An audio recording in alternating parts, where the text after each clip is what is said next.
Hail and hello, everyone, and welcome back to another random Heathen Ramblings podcast. Oh, yes.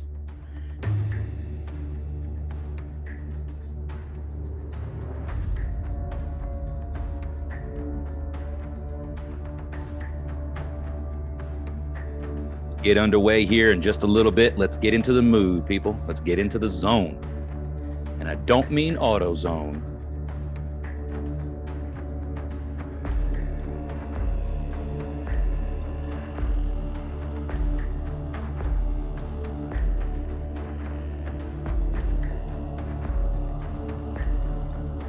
Listening to the track Gungnir by Danheim.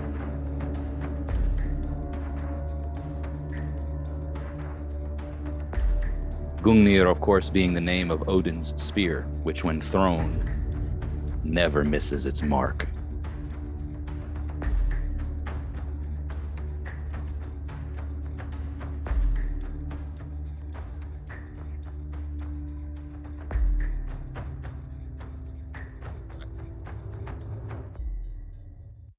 So, hail and welcome back. Like I said before, hope you guys liked the music intro. Hope you guys are out here enjoying the video podcast option that Spotify is now offering. So for all you Spotify listeners that follow what I do here on the podcast, check it out, because up until today, the video version of the podcast has only been made available to channel members on the YouTube channel. So guess what's about to happen? Guess what is about to happen? We're about to make some changes to the YouTube channel membership perks. You know, all the fun things that you get extra as a YouTube channel member. We're going to change that up a bit, because the video version of the podcast is now free for everybody and anybody who likes that sort of thing. So why restrict it to just the YouTubers out there, right? No sense in doing all that and making life more difficult and unpleasant for you by having to shell out unnecessary dollars. Now, should you decide to shell out any dollars that supports Midgard Musing, please realize that it is very much appreciated, and I thank you greatly, because this podcast is a Midgard Musings production, and I am the face of Midgard Musings. My name is Jesse, and I host these podcasts weekly on all major streaming platforms. So wherever you're listening from, whatever you're streaming from, however you enjoy your podcasts, thank you so much for supporting this podcast. Check the show notes, description, wherever this information may be stored, on whatever platform you're listening and watching on. Check those show notes or description area for the Midgard Musings link tree, which contains all of my social media where you can follow and support me there. Please be sure to check out my Midgard Musings YouTube channel, which has up to date been kind of dormant, with the exception of a few short videos here and there. Definitely going to be putting out some more content very soon. And I know I've said that on this podcast a number of times. It's just that when I think things are about to take a turn for where I can do more things like that, something else comes in and something else takes over to rustle up the jimmy. So let's get our intro going here for the Midgard Musings podcast, or the Midgard Musings theme intro, whatever you want to call it. And we shall let you guys know what today's episode is about. We're going to have another really awesome guest joining us today from the beautiful West Coast of the United States. So let's get it.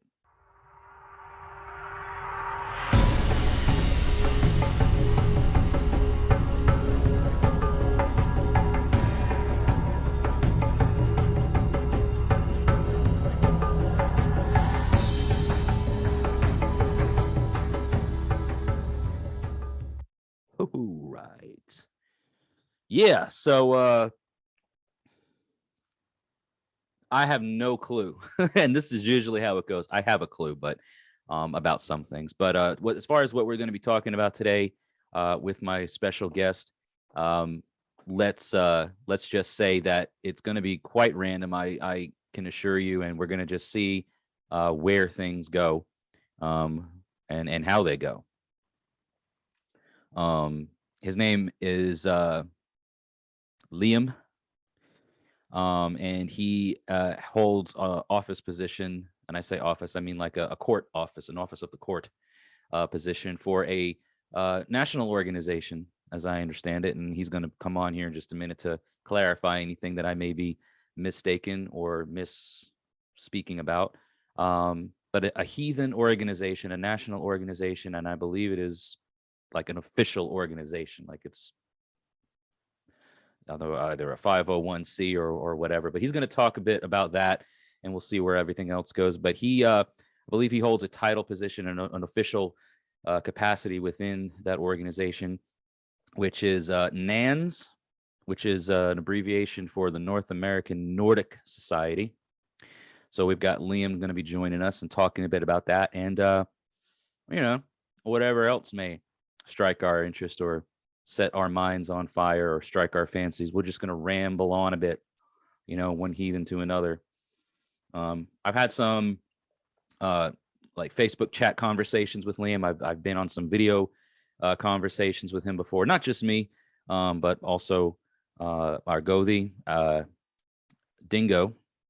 So we're all like in a group chat, and I know some of the other guys, not like personally know them, but I know some of the other guys that are a part of NANS, that whole organization. Seems like some really, really awesome, cool folks to get to know. And you'll have to excuse me for the hiccups because I am drinking a beer, from this tankard, which has a fur cuff for some reason wrapped around it. And I don't know where I got this cuff thing from or what it even, can't even remember what it came to. It's not real fur. It's like a faux fur. It just looked cool.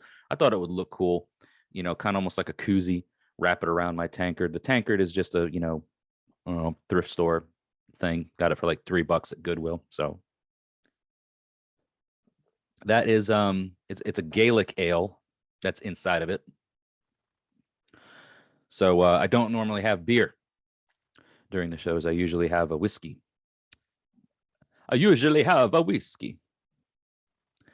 Which is definitely not an Italian drink. Scotch. I usually have Scotch whiskey in my glass, and I don't have any Scotch whiskey today because I'm out, because I drank it all, and I'm sad about it. So I had this beer in the fridge since July. So today we're breaking it open. 2 days away, actually, the time of the recording of this podcast. We are 2 days away from the start of winter nights.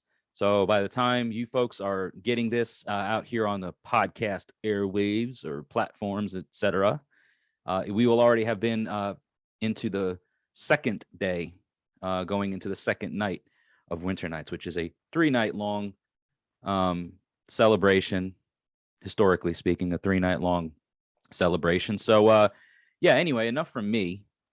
I'm sure you guys are ready to meet my guests. So let's go ahead and welcome in Liam from the North American Nordic Society. No, you're good. All right, folks. Here we are, and here he is. Here he be. It says I'm joined with Liam. We go by Liam. Is that? Yes, I go by Liam. All right. Well, hail and welcome to Random Heathen Ramblings podcast, Sir Liam, from the NANS, or North American Nordic Society. Hail and welcome. That's us. Thank you for having me. I'm actually pretty excited to be here and to discuss some concepts that a lot of people may not have thought about and may not have made the correlations to. Great. Yeah, and that's what I like about having people on from different not just walks of life, religiously or spiritually, but getting different heathen perceptions or perspectives on things, because what one person's approach is or what one group's approach is. I feel that with the differences between regions, even just in our country, because I'm in North America, you're in North America, we're both in the U.S. How modern heathens practice in the U.S. is probably a lot different than heathens in modern times practice abroad and elsewhere and stuff. So it's always great to, I think, share knowledge with each other and maybe light some fires in our minds and get things, exploring things that we maybe hadn't thought about before. So appreciate the willingness to get on here and just ramble on a bit about those things. That's pretty cool. Oh, yeah. But before we get into all that fun stuff, I mentioned before you came on here that you are not just part of this organization, North American Nordic Society, but you are a official or a title carrying member. So I didn't want to like speak out of turn or say anything that was inaccurate. So if you would care to kind of just introduce yourself, who you are, and then what NANS is and about, and try to kind of let everybody that's listening and watching get a little bit in on you guys. Sure. So my name is Liam. I am the CEO and the founder of the Northern American Nordic Society. I am also what is called a Othingothi, which is the 5th highest level of the Gothi priesthood, specific to our organization. Our main goal in NANS is to educate people about the faith, about the spirituality, about the history of our ancestors and the people, not just from Scandinavia and the Norse tribes, but also from Germania and the Rus tribes as well, going into when they made contact with the Celtic tribes and going into Britannia and those eras as well. But pre-Viking to Viking era is kind of where our focus is on the historical side of things. And we offer a safe place for new pagans who are new to our faith to have a safe environment to learn, to not feel uncomfortable or be chastised for not knowing, to be able to express their thoughts and their opinions and ask questions without being made to feel like they're inadequate or uneducated or lesser because they don't know as much or they're not as far along on their walk. So we have classrooms that we teach people. Right now, everything is completely online. We stepped completely away from Facebook except for our page. So we have our own server now, which is our kind of built in-house social media through Discord. And then we have our main webpage, which is Northern American Nordic Society.com. You can go on there and see all our information, learn how to become a member through there, and see the good stuff that we benefit or that we provide that benefits people of our community and people outside of our community as well. One of the big things we're trying to do with NANS is do a lot of charity work and outreach for not just Norse pagan people, but for all peoples who really need, they need help, financial help, they need food, they need support, they need someone to turn to that is there to provide some safety and someone to give them spiritual counseling and guidance just so they know that they're okay and everything will be okay. That's what NANS is there for. So that's one of the things we do. That's a lot of, that covers a lot of ground, I think. Mm-hmm. Especially, considering how much I think, paganism in general as an umbrella term, I don't see stuff like this going on, like what you're describing. There are some, right? There are some like organizations and groups that are very much interested in, serving the community. Right. Not just the pagan community, but the community that they live in, and doing those sorts of those things that you mentioned, like outreach for the less fortunate or people that need clothing, financial aid, spiritual backing, anything like that, with focus being on the community. So right. I know that now are you guys like when you say the Northern American Nordic Society, like you guys are a legit yes org, right? I mean, we are a legit organization. We have all our paperwork in from the state of California. Right now we're waiting for a 1023 EZ form to be turned in. We have 4 years after we filed our paperwork to be a religious organization, so a church, so to speak. We are granted those like tax exempt status, yeah, and things of that nature. It gets us a specific tax exemption. It's a little bit different than 5031C. It's more specific to legitifying the religion in the federal level recognizing us as this is a standalone religion. This is what it is. It gives us that tax exemption so we can collect funds and provide the things and the services that we're trying to provide and that we're working towards providing. And, you know, we set out, 2017 is when I created it. It used to be called the Northern American Astro Heathen, or Astro, yeah, the Astro Heathen community is what it used to be called. And then we changed the names after we rebranded, because we weren't getting very much traction with the old name because it was too encompassing of different ideas. So we rebranded, and since then everything's been going great. And, you know, we just launched our webpage about 3.5 months ago. We've got tons of new memberships coming in. We're always looking for more members to come in. Anyone who, even if you don't want to become a full member, you're more than welcome to come and learn. You're more than welcome to come and participate, help out in any way that you can. The whole idea is to get our faith, specifically Norse paganism, in a better light in the community, in the world. We're tired of people associating heathenry in general as kind of that racist, skewed, motivated type religion, because that's not what it's about. He's the All Father, not the Son Father. And we're trying to protect people who believe in our faith from people getting the wrong idea about what we believe. Our symbols, the names of certain things in our religion, such as a gothi, things like that. We're trying to protect those things. So we're actively working on, you know, getting certain terminologies copywritten so that they can be protected for all the organizations out there that are non-racist, so we can make the appropriate moves to keep the racially motivated people out of the faith, out of our religion, and claiming our relics for racially motivated hate crimes and things like that. Yeah.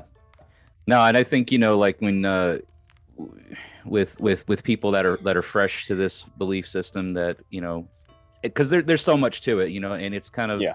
you know, you can't just say, oh, you know, well, I think you probably can. You can get some people that come into this, I'm new to this path.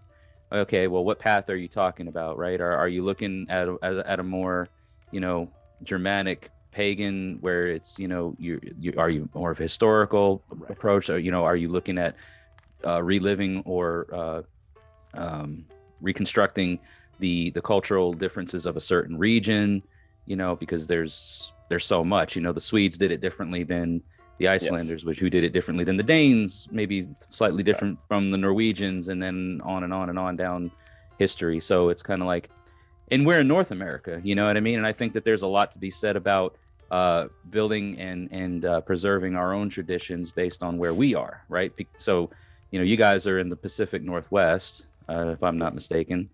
And yes, California.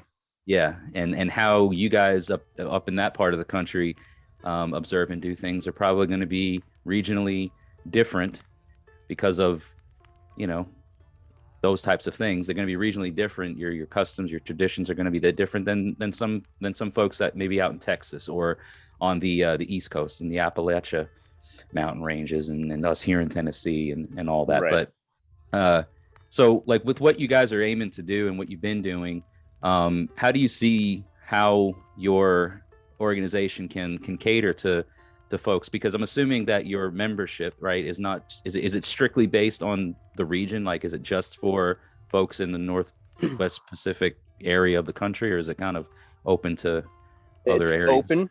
Our organization is open to everyone in the Americas. So that includes South America, includes Mexico, includes the United States of America, Canada, Alaska. We have members from the UK. We have members from Iceland, from Sweden, from Norway, from Germany, even a few from Spain, actually, within our organization. And, you know, we're trying to approach the animistic views of the old world religion, trying to reconstruct it to a certain point with the knowledge that we have based on how the people lived their lives and why they would have made those assumptions to the religion. We're trying to reconstruct it as close as possible, but also keeping an open mind to, there is going to be an element of personal spiritual development and personal spiritual connection to the gods and to the religion. So it's finding that fine balance between the lines, and just kind of guiding people along that path that feels right for them for the most part, and giving them the knowledge of the history and letting them make their own mind up for themselves. Because the best way, and I mean the absolute best way you're going to come to any conclusion about any of this, is build a relationship with the gods yourself. Have someone guide you to the information so you can learn about them and help you learn about them. But when you really get down to the dirty nitty gritty and the brass behind it, it's building that relationship with the gods. It's building that relationship with your ancestors and building that relationship with the spirits of the world and all the 9 worlds that live within it. And that's how you're going to really determine what's right for you and what's not right for you. I'm not here to tell you you're wrong or you're right. I'm here to go, you're on the right path for you. That's the whole point of being a Gothi, is as much as I am teaching other people, I am also learning. As much as I'm teaching them, I'm learning from them. Right. That's a huge thing, you know, with so many newcomers. And I think every time I turn around, I'm, you know, seeing questions from people. I'm new to this path. Where do I start? You know, and that's like, man, you know, how much time do you have? Because that's a question that you can't really just like summarize into a brief. I mean, you can, but it's like there's so much left open to follow up on with more questions about, okay, you know, there's really not one path here that we're all on. We're all right on our own paths that some of us have found commonalities with other people, and so we're building those tribal traditions or those communities, you know, on a very small scale. Yes.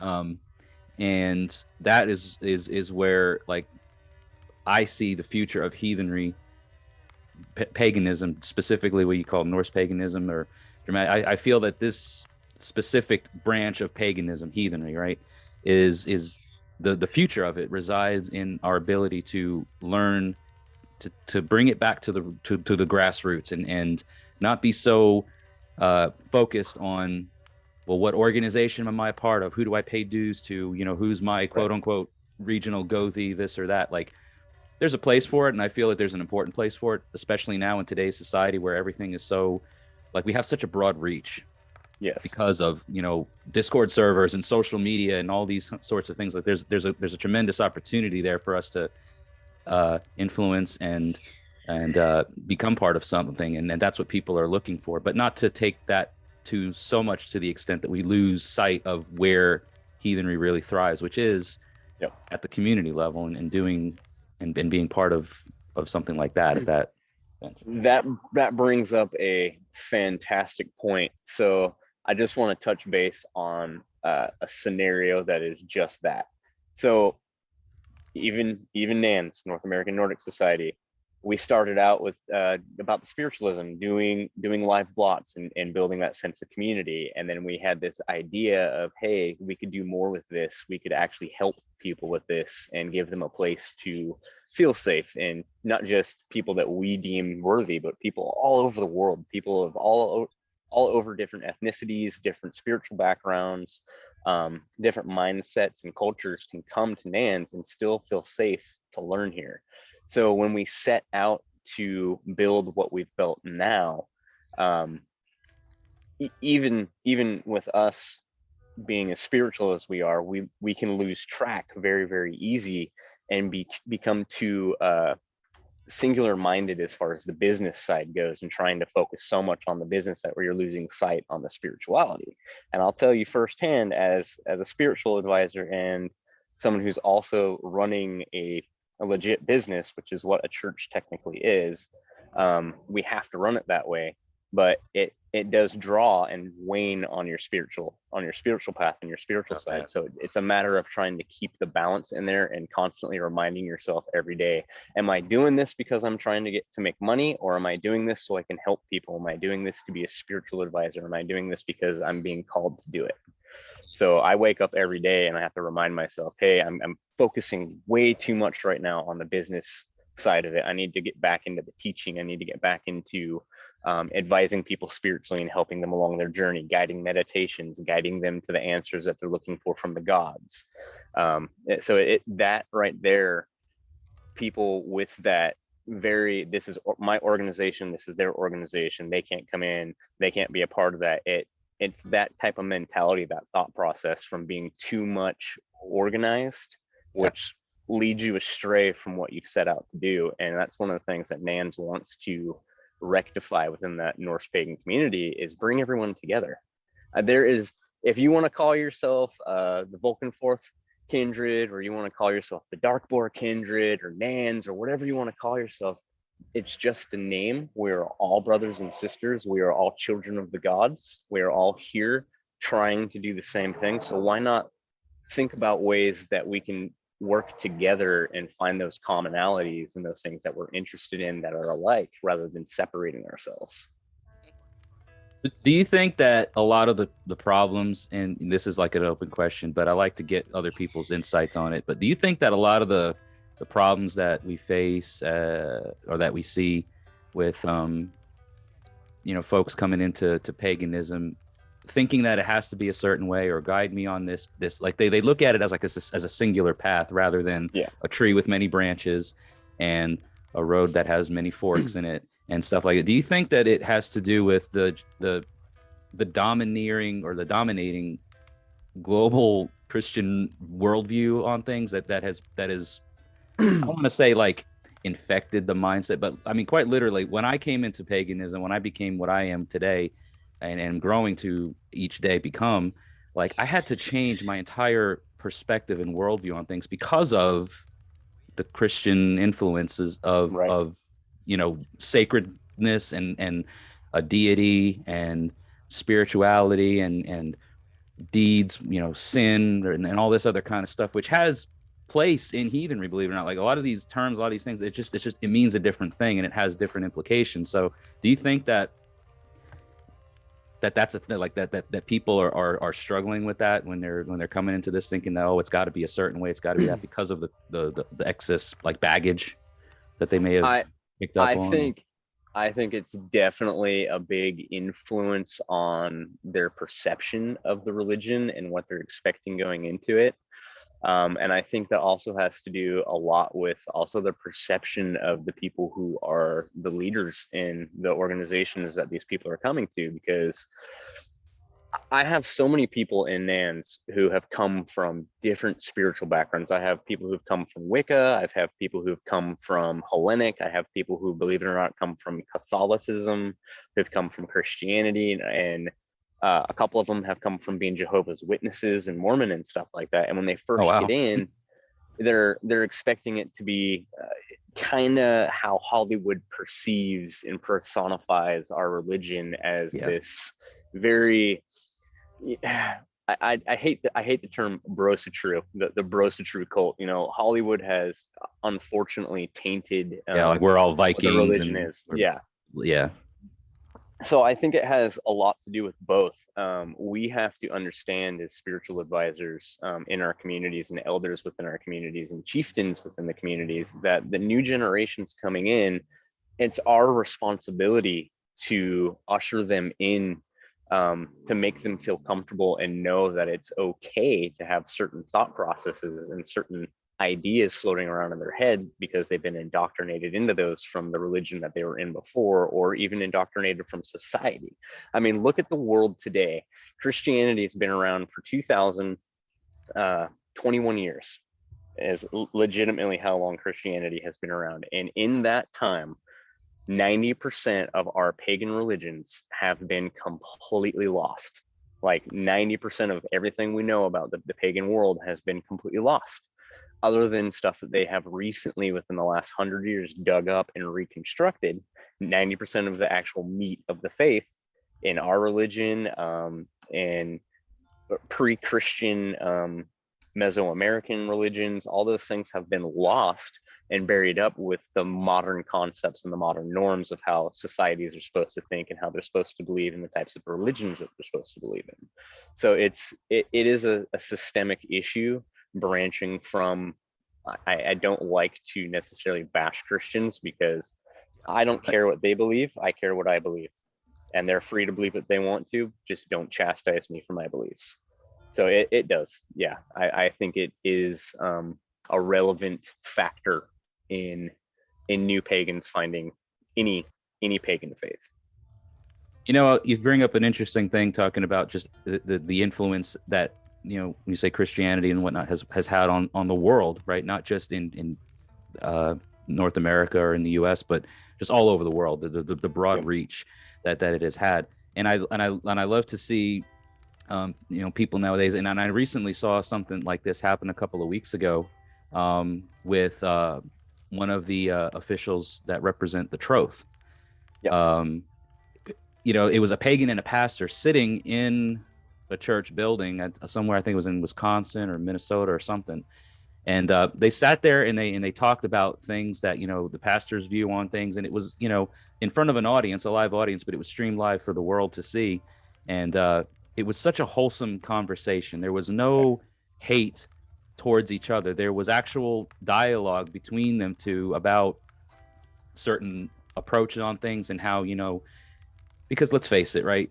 Christianity in its reach and it's not like every Christian is bad, right? There've been some really crappy people over time, and a lot of them have been Christians, but there's also been some really terrible people that do things in the name of our pagan gods and in trying to defame and disgrace those sacred figures as well. So it touches on so many different levels. So to say that you're bad just because of the religion you follow is so misguided. I think people are just shitty people because of them being shitty people, right? And using their religion to fuel their hate is just another thing to weed through it, and it's an unfortunate reality. It's a sad thing in a state of affairs when people of the world focus so much on the differences of their religions that's their only thing that they have to dislike. Is I dislike you because you're not Christian, you're going to burn in hell because my religion tells me this. Or I dislike you because you're Christian and you persecuted my ancestors and you're a bad person because you're like they're the ones that did it, like it was them that were out there, hunting pagans down and crucifying them or doing it. It's like, dude, really? Like, to tell you the truth, my Christian friends and my Mormon friends, because I am friends with Christians, I am friends with Mormons, I'm friends with Protestants and Jehovah's Witnesses and a few Muslim people. I love my Abrahamic faith brothers and sisters, regardless of the differences of worldview as far as religion goes, because they see who I am as a person. They see the honor and the integrity and the truth, how I live my life, and the words and the actions that I speak and live. And they're able to look past the fact that I'm pagan and their idea of what they were taught about what pagan is or what Norse pagan is. And they actually see me as a man. And that's how I see them. I see them as a man or a woman, not based off their religion. I view and weigh them by their actions, by their deeds, by them holding true to their honor and their words. And that's what I think NANS tries to teach its new members. Is it's really important to walk the walk that you're claiming you're walking, and not just talk it, but actually live that life.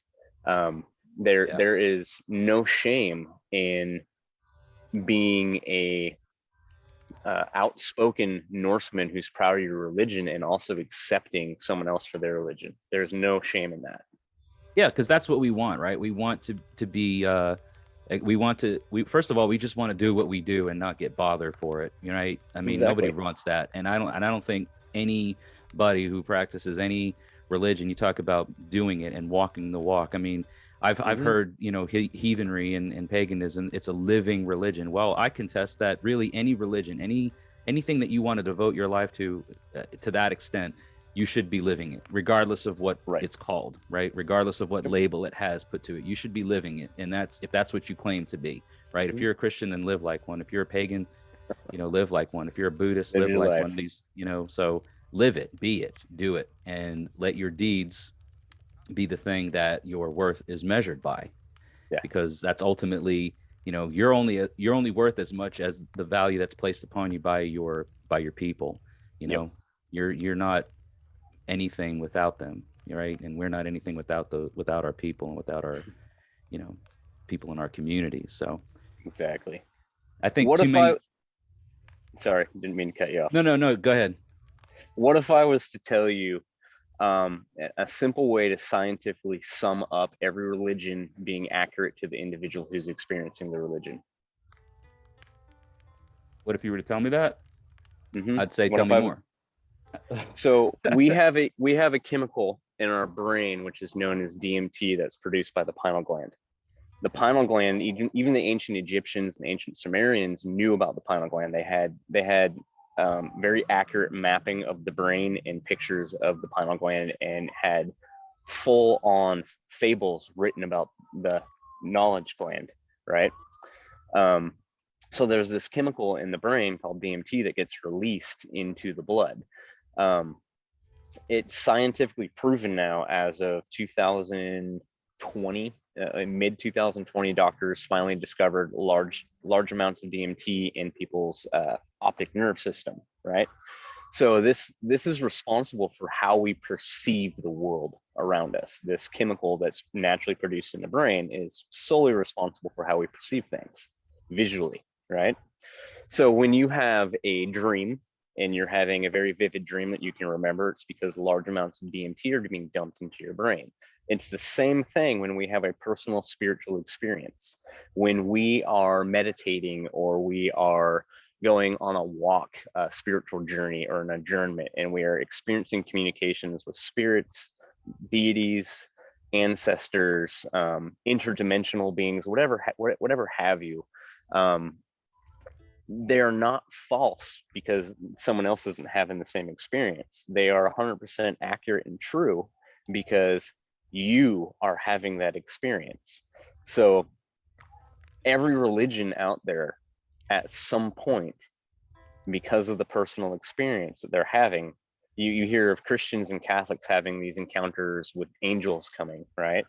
That is their brain's way of perceiving spiritual beings that they're encountering through the amount of DMT being dumped into their brain at the time.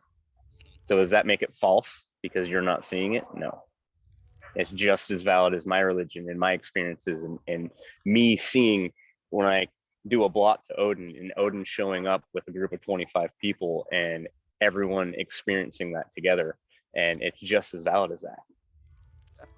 I feel like Joe Rogan's gonna kick in the door or whatever any second now, talking about DMT, because now we're getting into some really interesting points of the way we operate, the way this meat machine functions. Yeah. The things that you look at, you talk about like scientific evidence and medicinal benefits and stuff, to things like psilocybin, and how that is literally, like, you've got medical doctors who advocate for the safe administration of these types of things to, like, reset your bodies and change your perception of things to the point for your health, right? It's like the most holistic and beneficial antidepressant known to man, and yet millions and millions of people are out here suffering unnecessarily because of stupid regulations that prohibit its free use and administration. So 100%, I can't gainsay really anything with what little I know about the things that you're talking, but just some of what I do know, I'm like, yeah, that makes perfect sense. Not to say that let's all go out here and do shrooms, but hey, let's all get out here and do shrooms. Where I get healthy, where I think it gets misconstrued and it becomes a negative thing with that personal spiritual experience is when the person allows too much of their internal ego, that part of themselves that says I'm right and I know I'm right, or I want to see this, so I'm going to project that into my meditation. I'm going to subconsciously project that into my experience. We have to be careful when we're experiencing these things and helping other people experience them, because that's one of the things I do is I lead people through shamanic death journeys. I lead them through sage high seat and mound sitting to communicate with their ancestors and communicate with the gods. Yeah. Very nice. And that's very cool. I don't hear a lot of people talk about that, and that's good to hear. You have to be very careful with preparing them.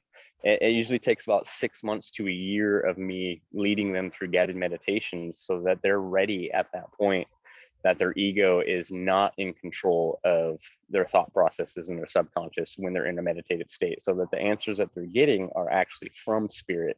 They're actually from the gods and not from their higher consciousness telling them, hey, you like, for instance, I'm just going to use it as an example, all these people who are infatuated with Marvel's Loki, okay, and they meditate for the first time ever because they become pagan, and they have this vision where Marvel's Loki comes to them and tells them, oh, I love you, you're my god spouse, blah blah blah blah blah, and now you're mine, and they sleep with them in their meditation.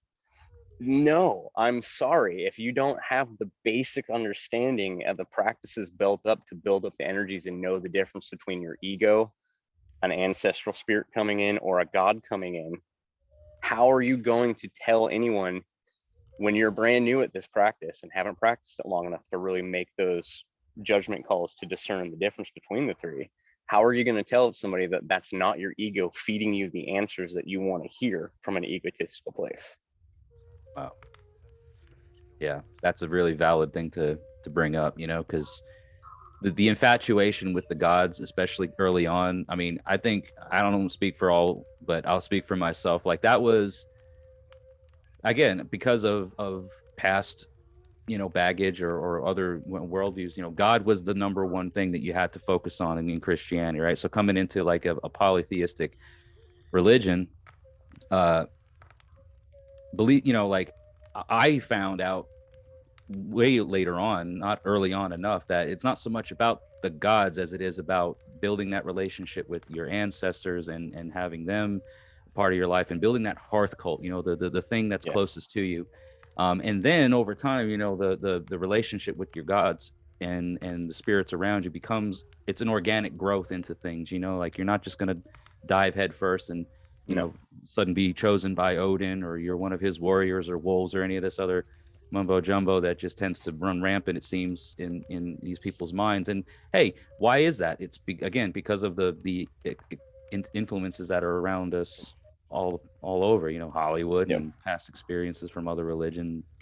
I'm really not trying to be a gatekeeper in that aspect either. I mean, there's a certain level of, you know, having to stop people and go, look, I have to hit you with a reality qualm in your brain and get you to reset a little bit and take a step back. But there's also a level of, okay, now how can we guide you to the right answers and guide you to learn these techniques so that you're doing it properly and not being tricked by your own ego. Wow. So there's a level that kind of comes off sometimes as gatekeeping, or I'm just trying to tell you what to do. And it's more so out of, I am legitimately concerned about the individual who's practicing these things when they don't have the first clue of what they're practicing. Because, you know, as somebody who practices Vitki, right, you practice some Sade magic, right? I have dabbled a bit into that, you know, more recently than anything, just because of some of my personal events and goings on in my life. So mostly rune divination, but yeah. When you're naive and ignorant to the truth behind it, and you read something out of a book and think, oh, I read it once, I think I got it and I can do it, you know how dangerous that can be towards your soul. You know how dangerous that can be to your spirit and to your psyche. Our gods, people have this misconception about our gods being these love and light gods because of this whole neo-pagan movement. I hate to break it to you people. No, they are not love and light. They are the gods of war, yes. They do have aspects of other things that can make them compassionate, but they are a very dark energy. They are from a darker place, a darker realm. Sade work is known as shadow work, like literally the work you do as someone who practices Sade high seat and sayership and who strives to do that. It is very dark, self-reflective, diving deep within the cesspool and the pits of the void within yourself to build an understanding for yourself. And that's not a light, happy place. It's a heavy, dark place. Yeah.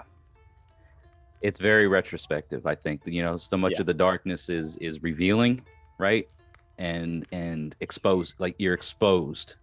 Yeah. It's a very like exposing, open, like, again, not like light into the sense of like everything's visible, but it's very revealing. That's the best. I don't know. That's the first thing that comes to mind when I say it's describing it. It's like, you know, the dark shows you a lot, and it's again, it's hard to for me at least, to like sit there and describe it. I'm not good at that sort of thing. I'm not like, I experience my own things and I keep it close to my heart. So you got folks like you and my Gothi, Dingo, who we all know, right? We've chatted and stuff, and he's been a huge help for me because he has those years of experience and he has all that, and he's kind of like my go-to guy with stuff like this, and he's helped me tremendously a lot, kind of shift my approach. And I'm not quite there yet, like I talked to him about an experience that I had not too long ago, and I've shared it with certain people where I was like, I had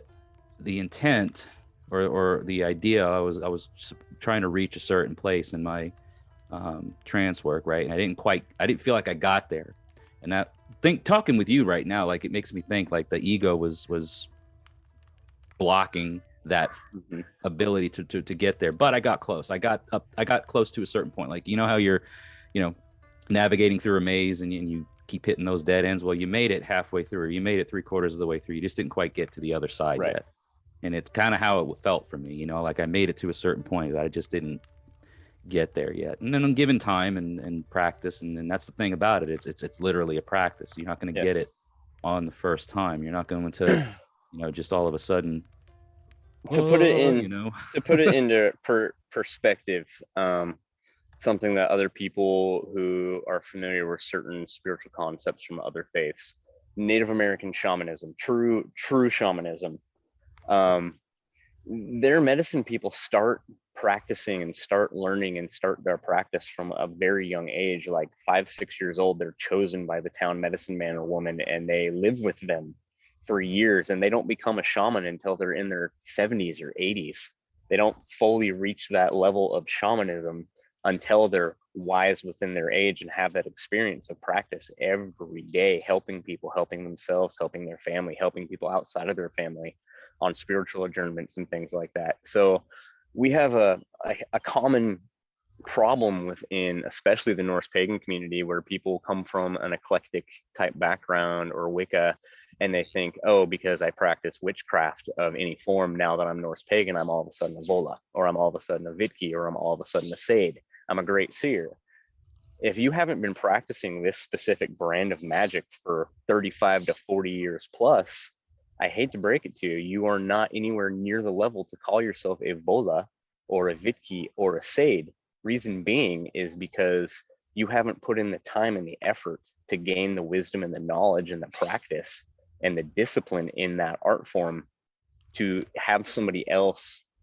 It wasn't something that you would call yourself. I would never in a million years call myself, yep, I'm a high seat Sade. I would never call myself that. Why?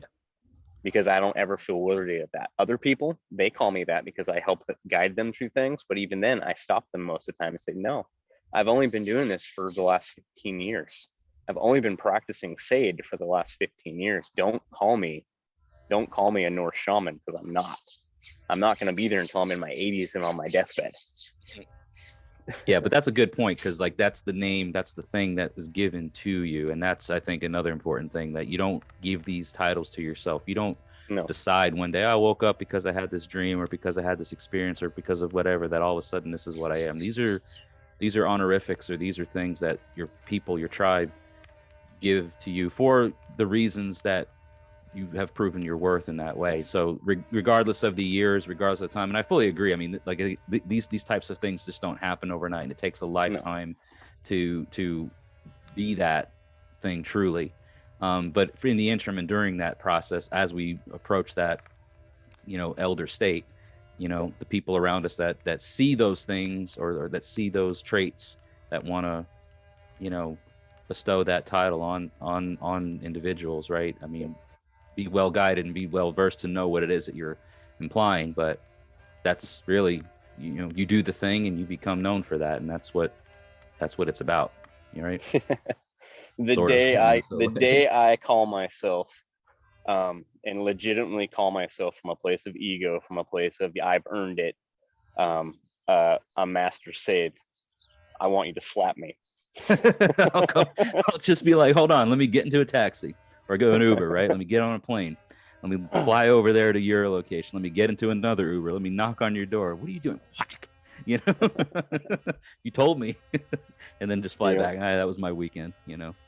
No, but so I don't want to get like, we've gotten off onto some really cool discussion, and then this is like one of those things that we could like make a long, Yeah. drawn out thing about, and probably not even scratch the surface. A lot of good stuff, but I did want to take some time and use this opportunity that I have you here to really talk about something that we chatted a little bit about before we brought you in on the podcast today, Yeah. and that was this whole concept and notion of Tyr and his position in amongst the Aesir gods, and his role as the the chief god, and how Odin over time kind of was the replacement, or took that chief role. So Right. what do you have to say about that, and where are we going to go with that for the last segment of the podcast? Okay, so the easiest way to break this down is, we know historically, it's been historically proven that before the Scandinavian tribes from, Norway, Iceland, more of the northern Germanic regions of the Germanic tribes, or Germania, started worshiping Wotan, and later on turned him into Odin, the Allfather. They worshipped a god called Treg, or Tyr, right? Tyr, or Treg, was the original chieftain god of all the Germanic tribes, and you see this historically when you go and do archaeological discoveries and you see what's been dug up. You see reference to this god named Treg, or Tyr, or Tewaz. Yeah. You see him referenced as their chieftain god. Specifically, in 98 AD, there was a Roman Empire, or emperor, who was a pagan. He was a Roman Hellenic pagan, who traveled the world and went to many different civilizations and recorded what he learned from the natives of those different lands that he traveled to. He wrote about 15 different books that were journals documenting the religions and the lifestyle and the cultures of the other cultures and peoples that he came in contact with. And he wrote one book specifically called the Germania. The Germania talks about Treg, or Tewaz, as the chieftain god. And he makes some obvious correlations to his own religion, because he's Roman and he's been doing the best he can to compare things. But he makes some obvious comparisons to Mars, their chieftain god in Rome at the time, their god of war. And that's what Treg was. He was their chieftain god and the god of war. So they made some obvious comparisons there. But if you read between the lines in his book, you see this very clear painted picture of the original chieftain god Tyr. We know from the Eddic texts, not Snorri's version, not Snorri's translation, but from the Codex Rejects and older documents that have been found in older grave sites, finds, statues, and things, that Tyr was originally worshipped in Scandinavia as the original chieftain god. We know that Tyr had a father, and he was a second generation god from the Jotun line, right? We know that Odin was a younger god known as Wotan at the same time that Tyr was the chieftain god. Wotan was a god of knowledge and a god of wisdom that was a younger deity at the exact same time in Germania that Tyr was the chieftain god. So the concept that I've come up with, which I'm sure some people have heard, some people probably haven't, is we know that Odin became the Allfather. We know that he took up that mantle and that title. We know that Allfather is a title. We know that for sure that it's a title.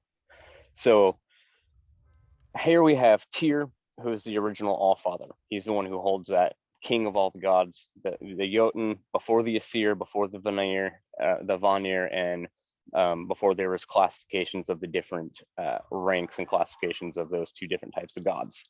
We have Tyr, who's the father of all the gods, all the Jotun. We know that Odin is a Jotun. We know he is because his father and mother were Jotun. His grandfather was one of the first golden beings licked up from the great bovine from the edge of the briny gap. She was Jotun. His grandfather and grandmother were Jotun. What if I were to tell you that the translation of Tyr's father from the Eddas is a mistranslation based off of the way that the runes are translated? When they're written from left to right and snaking through, there's certain key markers within the runes that they use to signify, okay, this is the start of a new paragraph, or this is the start of a name, or this is a statement. There's evidences that we've come up with from looking at the Codex Regex, where we have found certain marker points that you can barely make out the marker point because the rune stone itself has been worn away. Sure. And you can just see the edge of the marker point, stating that it's a new statement rather than a complete statement. Which brings me and my team of Gothies to the realization that Tyr passed down his mantle of Allfather to Odin after Odin sacrificed himself for knowledge and became the All-Seer. So the name Aesir, A-E-S-I-R, means children of the All-Seer. If you break that down, if you break it down into Icelandic, it means children of the All-Seer. Odin is the original All-Seer. All-Father, right? The line that Tyr comes from, there's the Angir gods, which were the Jotuns in Old Germanic tongue, Angir. Vanir means descendant of Angir. So Tyr steps down when Odin becomes the All-Seer because his little nephew or his little cousin, either his nephew or his cousin, one of the two, there's still some debate on exactly which one it was, whether he was his nephew or his cousin. They're related. He's a younger related deity to him. Becomes the Allfather after Tyr steps down and hands him the mantle. Now get this. The children of Tyr and his followers from the Angir are pissed because now you have this new god who doesn't have the right to be the chieftain of the gods stepping up and renaming the gods who live with him in the high mounts as the Aesir. This is where you get the term the Aesir and Vanir war. This is where it starts. Jealousy, competition, irritation. Why did you give up your mantle? Tyr stays behind to help guide Odin because he believed in him, because he wanted to make sure he would be a just ruler. He felt he was wise enough to step up to the mantle and he stepped down. So why would he be angry and leave and follow his followers, the Vanir? He would stay in Asgard and continue on his work, now adopted into the Asgardian family, right? The Aesir, as an Asgardian, as an Aesir class, staying behind to help coach. And you see this throughout the Eddas, even in Snorri's translation, where Tyr gives Woden or Odin counsel. He gives him counsel all the time. You see it in the binding of Finra, where Tyr advised Odin against it. He advised, if you're going to do this, let me be the one to do this. Let me be the one to raise him and take him so he's not a harm to you and doesn't freak you out. Long story short, he ends up getting his hand bit off, but him and Tyr betraying that trust, right? Yeah. So no, that's an interesting. I'm absorbing all this, and I don't mean to cut you off, but like that's a really interesting take on it, because the Jotun, the Ungir gods, like they're gods. They're not a different. They're just a different race of gods, you know. Exactly. And they maybe later on during the way the mythology evolved over time, you know, they became these agents of chaos seeking to destroy. Whereas the Aesir were the figure of order, right? The figures of order, because that's how the society was being built at the time, was, you know, order versus chaos, this whole worldview of the universe is constantly in, you know, entropy and all these other things that we know now and today in terms, but that they just lived and experienced and then personified through their through the gods, and then how it evolved in time. It's really interesting though. I'm really captivated with the analysis of it all, and thinking about like how these titles came about. Because I remember, I don't know, I'm not a linguist, but I also remember seeing at some point that, you know, this Allfather name or title may not necessarily be the most accurate translation of that word, because it's Allfadir. It's Allfadir in Old Norse, which is not all father. It means something totally different, but again, with the influences of Snorri and the Christianization of the period and how the mythology evolved, and trying to retain those myths, but also move into the new Christian religion that took over Scandinavia, how that kind of like it fit the demographic that was at the time. moving away from the old world paganism that existed, the old ways, into the new, right, view of the Exactly. world. So Hmm. much of our religion has been washed over or lost. I mean, I know Snorri was a bit of a historian. He liked to try to keep as much historically accurate as possible, but he was also a Catholic. And let's face it, he was a Christian priest, Yeah. monk who obviously had a duty to the church to add his own influence and sway and perspective onto other people's religions. And you see this time and time again with other works that Snorri has written, where he came in contact with the Inuit people of the original indigenous people who were in Iceland before the Scandinavians got there. He took their religion and documented it and made a lot of Christianizations and a lot of changes to words and meanings behind words and what they were actually practicing as far as their animistic faith, and Mm. changed perceptions on it. Wow. Good old Snorri, man. Well, people forget that Snorri wrote a lot more than just the Eddic texts. Yeah. He wrote a lot of different texts on different religions and different peoples and different historical things. So, And that's the other thing too. Like I see people are, I'm new to this path. Where do I start? And everybody's like, the Eddas. Read the Poetic Edda, read the Prose Edda, read the. I'm like, those are myths, man. That's lore. right. You really want to get down to the fundamentals or whatever. I mean, there's way more to learn from than just myth Yep. and stories, because they came from somewhere, right? They originated from something and an Myths idea are or great. yeah. I Myths are mean, not great. taking They anything give you away from it, insight. but to me, it's not going to teach you how to practice or be this. No. Like that's, like I said, they're great for what they are. Right. But what they are not for is for learning anything about this religion from a practicing standpoint, from practical I points would of view. say to any new pagan out there who's wanting to learn Norse paganism, the best places to start your journey on it, yeah, go ahead and get copies of the Prose Edda and the Poetic Edda. Dr. Jackson Crawford has a really solid translation of the Eddic texts and the Havamal, as well as the Volsunger. That's going to give you a basic idea of the myths and get you kind of familiar with kind of the personalities of the gods and their trials and their triumphs and things like that. But if you want to get deeper into the more spiritual aspect of it, I urge you guys to look up history. Look up the history on the Norse people. Look at their clothing, look at their art, look at their music instruments, look at their tools and their weaponry and their lifestyle, and try to get yourself into a place. Why would I use these tools this way? Well, because of the region I'm from, the beliefs that I have. Why was my society and the laws in my society set up a certain way? Because of the everyday beliefs that they had. When you look at old Norwegian law, for instance, you're allowed to kill your neighbor if you have a beef with them, but you can't pass the fourth house. On the fourth house, if you go to pass it, you're gonna be hung, or you're gonna be put to death or blood eagled or kicked out of the community for murder. So there's a cultural reason, and that cultural reason is also a spiritual reason. You have to remember their spirituality was ingrained in their everyday life because they were so animistic. Everything they did, fishing, hunting, making clothes, building a house, raising Farming, animals, everything. all Yeah. of it. Everything they did, they incorporated their spiritual side to. Everything. Fishing, they would leave offerings at the banks to Njord, the ferryman and the fishermen, to bring the fishermen home and to allow a good harvest of fish from the sea so that they can be plentiful and feed their family. Yeah. Everything they did, praying, when they would bend a knee and do blot ritual, basic blot.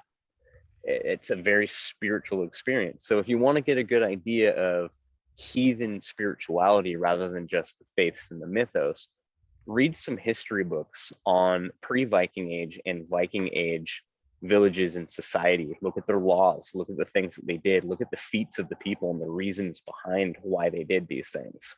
And that'll give you a good understanding of how the spirituality fits into the day-to-day life. And a lot of people don't even realize this. If you're living honorably, if you're living with integrity and standing true to your beliefs, and not doing anything that could cause harm to other people without reason and stuff like that, you're already farther along on that spiritual walk of being heathen. Oh yeah. I say it a lot. You know, I have very close friends, even people who I've bestowed kinship titles on, and who in turn refer to me in kinship titles, that they're not pagan, that I can see. Like they don't believe the same thing. They don't follow the same spirituality. They have their own spirituality, but the way they live, it's like you're the most pagan non-pagan that I know, because Right. of the way you behave and because of the way you act. It's like it doesn't those things don't just mean that, oh, that's a pagan way of life. Like it may be the way those pagans at the time lived and conducted themselves, but doesn't mean that it's inherently pagan, you know. And so much Right. of what we can learn, like you say, you know, historical, a lot of people forget how many sagas there are. That, you know, you look at some of those things that aren't part of like the Codex Regius or the Etic texts. The Read book of some the of the sagas. Icelanders, Yeah, like, the book of the Icelanders, prime example. That's 7,000 different personal private journals from people from the Viking Age and yeah, before the Viking Age, writing down their personal experiences and their day-to-day stuff. Some of it's stupid stuff, like I went outside, it was cold, I went back inside and made tea. And some of it's right. just stuff like that. But Family other sagas things, are great, you know. yeah, Just other things in it are detailed about their spiritual practice. Oh, the moon was out, so I praised Mani and I left offerings and I left this by the seashore and stacked rocks. You know, and that's you so much find, that we lost too over time. Just those, you know, family practices, those cultic practices that were yep, kind of bound and reserved to the close family unit. yep, We, you know, I talk to people nowadays who have a very spatial concept of their heathenry, right? It's not just what we're doing, you know, with this one exactly. particular thing. It's the space around us, and it's making that and building it into their own myth, their Yep. family myths, their family sagas. And I'm like, I love that. More, we need more of that, because we are in saga times, and these are the moments that will shape what our descendants see and learn from. And what are we doing now to kind of be that source material for them? And then how are we living up to the, you know, our ancestors' legacies, and perpetuating that, and continuing to feed the well, you know. And We like to say in NANS, we are the new ancestors. Make yeah, I sure you mean, set yeah, a good example. yeah, it's more truth than poetry to it, for sure. And just know too, for all those new pagans out there, paganism is so much more. Norse paganism in particular is so much more than just learning how to read the runes and doing a bind rune magic thing and leaving a prayer to the gods. Oh That yeah, is that's not even, I wouldn't even consider that part of Norse paganism, to be honest. I mean, it right. is, but that's You not can it. make it part of it. You can make it part of it, but yeah, you're right. It's, The magic side and the sorcery and the witchcraft that everyone's so like drawn to with Norse paganism, that's not what Norse paganism is. That's a glip, a little tiny blip into part of it. And not everyone who was back then and is today practices Norse sorcery and practices rune readings and stuff like that, and shouldn't. 100% agree, right? You not they didn't, and they shouldn't. And I'm glad that I was one of those types when I first came into Norse heathenry. Like, I was not one of those ones that was infatuated with rune magic or reading the runes. Hell, I didn't even pick up my first rune set and do anything that way until several years into my faith. You know what I mean? Right. And it wasn't just something I'm like, well, it's been X amount of time, I'm ready. No, it was something that came to me in my own time through a vision that was like, nope. It was literally like a loud smack, you know, like almost like a thunderclap. Like, this is what you got to do. This Right. is where you got it. So that was my UPG. That's my personal experience. I've alluded to it. I've talked about it a lot on my different platforms, but that was what brought me to that point. It wasn't just like, oh, I'm a pagan, now I should do this. And you're not supposed to do that. If that's not No. really what you've been drawn to do, don't force it. Don't think that you have to now because, oh, it's what I am now, and it's not part of it. That's not how it works. You Right. know. So I want to give everyone a quick glip. I'm not afraid to show my pagan altar, my Norse pagan altar that I do Oh wow, my special. blocks and stuff. So it's a little dirty right now. This is a blip into my Norse pagan altar. Mm, that is. Very impressive, actually. I love the antlers and just everything. You got the furs. Very nice. I'm sure it's not been the same either over the years. I'm sure it's kind of evolved into Oh, what it is now, it and it's has changed. grown, it has changed, it has evolved into new things. I have different things I use for different blots, different tools. Most people probably wouldn't even realize you could use certain things as the tools for your pagan practice communicating with the gods. I mean, I have a war horn that I use to trumpet to Heimdall. Mhm. I call to him. I can call to him right now.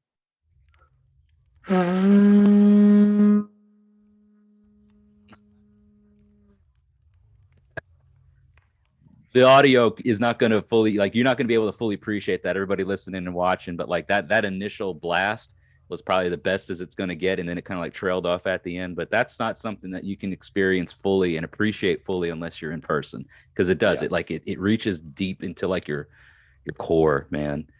Yep. And thank you for sharing. That was really special. But Very yeah, welcome. Thank you for allowing me to blast that loud thing. yeah. I mean, never going to turn down something like that, man, for sure. Um, but yeah, no, this was great. I think we've got a lot to share with everybody. So I hope everyone who's listened and tuned into the premiere today, because this is going out for everybody watching right now on the morning of Thursday, and interestingly enough, we are the day after the historical reckoning of Winter Night. So the night before this airs will have been the first night of Vetronaut, or the Winter Nights in the old ways. And then in the old times, it was it was winter and summer. That was it. There was no four seasons in the north. You had times when it was warm and times for harvest and raiding and doing whatever else. And then there was the times where you just hunkered down and didn't die, or tried not to. And now we're getting into those months, people. We're getting into those dark times. And I hold my own Winter Nights thing. So this will be night 2 when this comes out, and everybody that's watching and part of it. So for anybody that practices in that sort of way or observes the historical calendar of things, have a safe and prosperous winter months coming up, and a safe Winter Nights celebration. So to the folks at NANS, Liam, you guys, good Winter Nights to you all up there in the Pacific Northwest and stuff. So yeah, I think we'll wrap it up. You have any parting words for everybody out here listening and watching before we send this off into the 9 realms? Sure. May the gods bless your mind so that you may always know the truth. May they bless your sight so that you may always see the path before you. May they bless your tongue so that you may always speak clearly and honestly. May they bless your heart so that you may feel the blood pumping through your veins and feel life within you. May they bless your hands so that you can keep on the work. May they bless your navel so that you can continue to be full and well fed so you can feed others. May they bless your loins so that you can be fruitful. May they bless your feet so that you may stay true to the path that you are on. Hail. Well spoken, sir. So thank you for joining me. Don't go too far real quick before we end this. I'm going to just talk with you for a few, Sure. but very, very well spoken and really meaningful words. So yes, to everyone listening and supporting, check the show notes or the description for the website information that Liam talked about earlier. All of NAN's information, where to find them, how to become part of their community, is going to be linked down there, up there, over here, wherever it's going to be. So check it all out. See if it fits you. So until we all talk again, hail to you all, stay safe, and we'll see you next time.